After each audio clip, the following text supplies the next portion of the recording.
पुरानी बात है। एक राजा के पास पालतू बंदर था। राजा उस बंदर पर बहुत विश्वास करता था, क्योंकि वह बंदर राजा का भक्त था।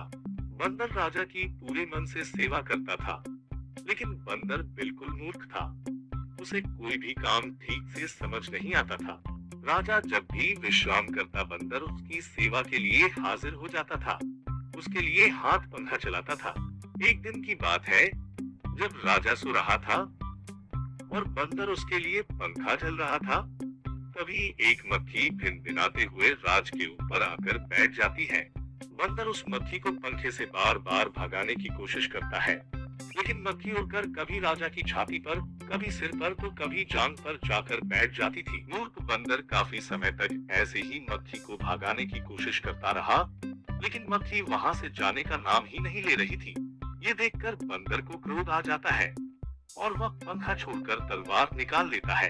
जब मक्खी राजा के माथे पर बैठती है, तो बंदर तलवार लेकर राजा की छाती पर चढ़ जाता है। ये देखकर राजा काफी डर जाता है। फिर मक्खी माथे से उड़ जाती है, तो बंदर उसे मारने के लिए हवा में तलवार चलाता है। इसके बाद मक्खी राजा के सिर पर जाकर बैठ जाती है, तो बंदर के तलवार से राजा के बाल कट जाते हैं, और जब मूंछ पर बैठती है, तो मूंछ कट जाती है। ये देख राजा कमरे से जान बचाकर भागता है और बंदर तलवार लेकर उसके पीछे भागता है। इससे पूरे महल में उथल पुथल मच जाती है।